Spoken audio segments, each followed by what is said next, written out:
Hi, I'm Marty Levinson. Welcome to the Northtown News Magazine. Hi, I'm Marty Levinson, and welcome to the Northtown News Magazine. Hi, I'm Marty Levinson. Welcome to the Northtown News Magazine. For the identity of the real Marty Levinson, please stay tuned for the Northtown News Magazine. Come on, baby, don't you wanna go? Come on, baby, don't you wanna go? Back to that lemon light city, sweet Hope, Chicago. 224 446. Come on, baby, now get your business fixed. Come on, honey, don't you wanna go back to the lemon line? Hi, I'm Marty Levinson. Welcome to the Northtown News Magazine show with Sonny Hirsch and your host of hosts, Avi Myers. Thank you, Marty. Avi Myers, Northtown Neighbors News Magazine, a presentation of Sonny Hirsch and myself. Dial us up on the web at www.ntnm.org.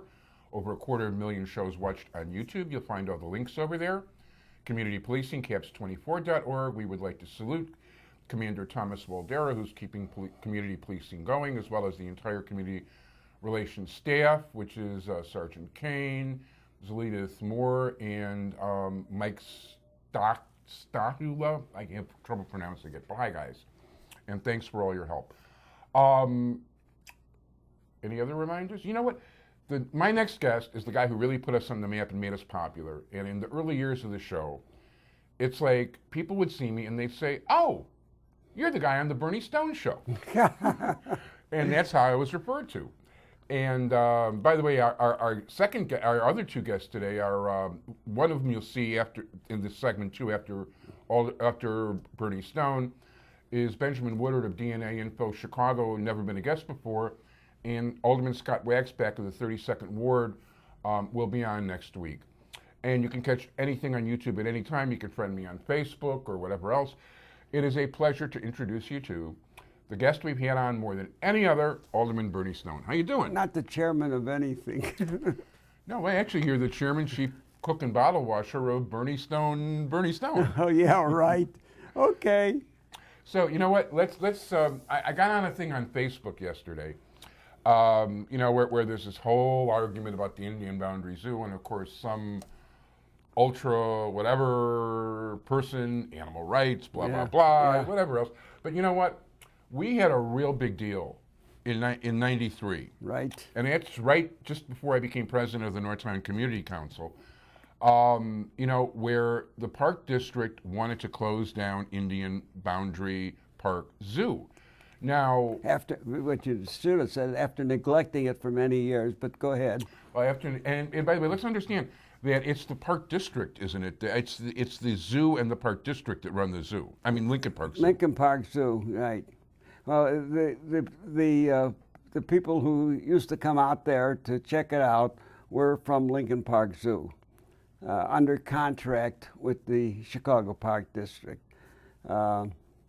Who always hated taking that ride from Lincoln Park up to this area and hated coming up here. So that's the reason that it was neglected all those years. In addition to which, they never did anything to update the cages or the shelters for the various animals. So as a result, the Department of Agriculture gave them a hard slap, saying that the animals were being mistreated because of the condition of the cages, and that was another good reason to close the zoo. Now, is it a big deal to just make them a little bigger and fix what you need? It would have cost a lot of money if they were going to bring it back to where it was. Yeah. At one time, we had wild animals there. I remember a bear. A bear, and there was a cat. One of the wild cats were in there. You could hear them roar all over the neighborhood. At that time I lived about 5 blocks away. I know I could hear the animals from there. Wow. But it was something that really was a drawing card for people in this community. And you've got to understand that this is a very proactive community as far as Indian Boundary Park is concerned. It has a history that goes back to the Civil War. You know, Indian Boundary Park was the site of the second Rogers Farm. The first farm was the park over east of here. And Rogers Park? No, I forgot the park on Clark Street. Oh, on Clark, Potawatomi? Potawatomi Park. And the second farm was here. Yeah. And the Indian Boundary, the name itself is meaningful because the Indians were not supposed to go south of the Indian Boundary. Ah. And By the way, now you got all these Indian stores on Devon, but different India. Different India.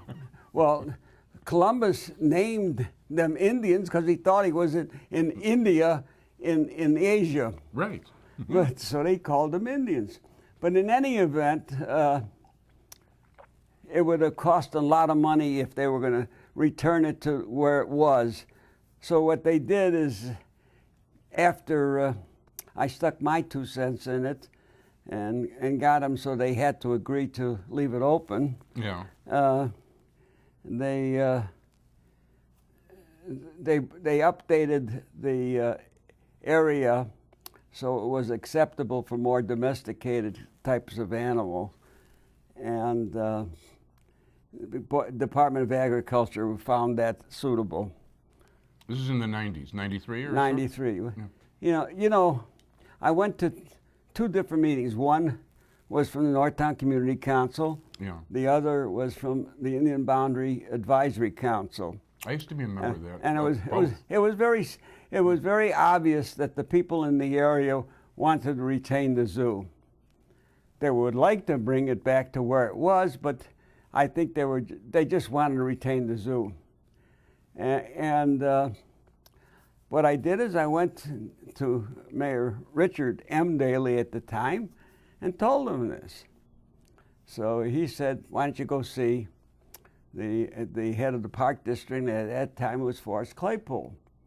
I walked into Forrest Claypool's office. He says, "I know why you're here to see me, and it's all taken care of. The zoo stays open." That was it. Yeah. I mean, I saw the mayor, I saw Forrest Claypool, and the zoo stays open. It's as simple as that. Yeah. Well, I guess it's a little different today. Well, let's put it this way. You've got a backbone, and that's a very important thing to have. Well, no, it's important to let people, the people who run the show, let them know how the people feel. And I read the Sun-Times editorial, and they said that people aren't in favor of keeping the zoo open. I think they're out of their minds. They have no, well, you know, the city for them stops at North Avenue. I mean, it's just not yuppified Well, enough it much stops further north. at the limits of Lincoln Park. It stops. Let's understand that. I would say more Belmont Avenue than Yeah, you're right. I mean, that was from my college days. We used to say North Avenue. Yeah, but you know, it's a big city. I got used to that a long time ago. That the metropolitan newspapers don't understand this, and they don't understand the periphery of the city, and never have understood the fact that not always. there are One of the people that reasons I live like in the things periphery. like DNA Info Chicago or the Wells Park Bulldog with Patrick Boylan, who I like. Well, it's a different game, and you know, and unfortunately, there's too many people in high places that don't know how the people feel, and what you've got to do is communicate with them and let them know. And once they know, then they can act. If you don't communicate, they don't know they don't know what the people want. 100%. Anyway, you did a great job. And you know, we televised those meetings. It was before the YouTube days. Yes. I still got it on VHS. I don't know how recoverable it'd be for YouTube, but I'll think about it. Yeah. So let's switch because we, you know, city budget. Now I read once again in one of the online things, but actually I think it was Progress Illinois after the TIF meeting. Yeah. That you basically at that meeting let people know that there was plenty of money available, and we talked about this on the show when you were alderman. So what's your take on the city's financial situation right now? Well, Chicago will forever be known as the city that cries with a loaf of bread under its arm. Nice saying. And the newspapers, of course, love to create panic and love to create disaster. It's like I'm not going to say that 500 murders was not a disaster, because it is a disaster. But I would point out that when I came into the city council in 1973, the number of murders in 73 and 74 were close to 1,000. I remember the gangs in those days. Yeah, and that, and yet I won't be happy until there's zero. But in the meantime, they make 500 seem like this is the worst it's ever been. Well, it's not true, and it's certainly not true that Chicago's going to be Detroit. When Scott Waguespack comes on, ask him to tell you what the shortfall currently is. I will. All right. Now, for your listening audience, the shortfall Next week, guys, with Scott. the shortfall is basically what we call a deficit. The city of Chicago cannot have a deficit. When we pass a budget, the amount of money that we spend has to equal the amount of money we contemplate taking in. In other words, it has to be a balanced budget. But what happens during the year is sometimes you don't take in as much as you contemplate taking in, so you have a shortfall. Yeah. In other words, you have a deficit. So what you do is you know this before the year ends, so you start cutting back on the number of employees, you start cutting back on your spending, and you try and meet your shortfall.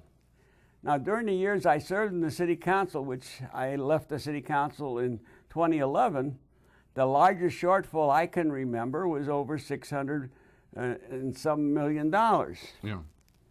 Chicago has on deposit in excess of that amount of money. Ah.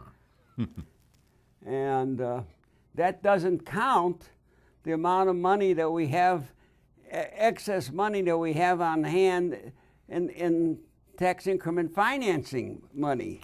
Which is what, about $500 million? It could be more than that. It could be less than that. It could be more than that. Yeah. Who knows? You never really get when the city people report to an individual alderman, they'll only discuss the 2 or 3, or maybe in the case of the Loop, the 15. Well, that's a depressed area. It needs all those tips. Yeah, of course it's a depressed area. The 15 TIFs in his area. They won't discuss it in the entire city. Yeah. So we have no idea what the total amount of surplus is in those TIFs. In addition to which, we don't know, in some cases, TIFs are created and they actually don't spend any of the monies set aside for the TIFs. Yeah. Or they set aside money for a given TIF and then it falls through. As an example, we set aside money for a TIF for the parking lot on Devon and Rockwell. He never took the money. Wow. So whatever money was set aside for that parking lot was surplus funds. Interesting. I didn't know that. Of course, well, nobody knows that. I don't think our current alderman knows that either. Or But- much of anything else. Because No, look, I'm not. That's me, not him. No, I'm He's not- a gentleman when it comes to these No, things. I will I'm not criticize because that's something that she really, unless they told her, that she wouldn't know. I mean, that wasn't Okay. during her term of office. Gotcha. But this happens normally. On the other hand, a TIF like the Touhy Avenue TIF, all of the funds are committed, along with $25 million worth of TIF funds in the Devon Avenue were committed for the West Ridge School. Right, the new public school on Whipple. Right. We committed $25 million from Devon Avenue and $8 million from Tui. TUI. So we committed all of those funds, and that's committed for a period of, I believe, 23 years.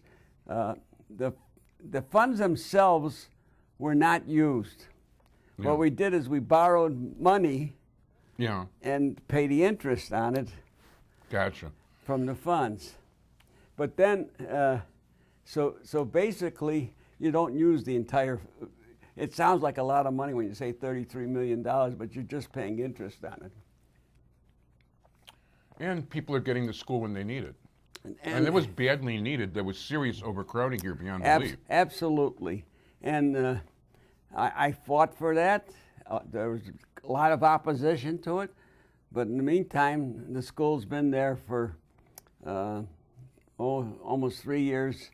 And it was open while I was still alderman. And I'm delighted that it serves a great purpose and has been a real something good for the community. Very good, and not to mention it made it easier for the people, which at Clinton and Boone, which are still very, They're full- still overcrowded, but and at least we relieved in part some of their overcrowding. Yeah. Now, in terms of, you've mentioned things like all the land the city has and the They cast had- in the show. All the things that I had look, I suggested, and this is 2005. I suggested selling surplus land. In 2006, I suggested selling. We have a load of art objects. Very valuable, beautiful things, very old. And not only that, but I suggested doing it by a novel way in which you don't actually give the art object away. You give them a right to it, but they don't really own it. Yeah, I got to tell you, when I used to buy my magazine covers, I bought a one-time. I commissioned an artist, but it was a one-time use. It was cheaper that way. You've got to understand something. Yeah. Every business I know takes probably on a monthly, some on a weekly basis, produces a profit and loss statement. Yeah. Not the city of Chicago. I was an alderman for 38 years. During that 38 years, repeatedly I asked to see a profit and loss statement. I have never yet seen a profit and loss statement, nor has there been a profit and loss statement. Wow. And the reason they can't make a profit and loss statement is it consists of assets, liabilities, and then you get your capital worth. Yeah. You can't do that in the city of Chicago. When Rahm Emanuel was seeking election to be They mayor, didn't have to go. So when he was seeking election to mayor, he promised to do open up the books. he promised to find out what are the total value of all the city assets, and he promised to do a complete search of all city assets. He never has done that. Yeah, that and So as a result, city of Chicago does not know what its assets are. It hasn't known it for, as far as I know, for the last 100 years. wow. So how can you do a profit and loss statement if you don't know your assets? But I know this, that if we did a profit and loss statement, our assets would far exceed our liabilities, and the city of Chicago is far from broke. And that's why I say to your audience and to you, we cry with a loaf of bread under our arms. Yeah, not to mention these things that go back on the tax rolls. There'd be additional annual income, all kinds of good stuff. At this point, I want to thank you very much for enlightening us, as you always do. Thank you. Alderman Bernie Stone. Want to thank Alana for bringing you here. And next segment, Benjamin Woodward, DNA Info Chicago. Stay tuned.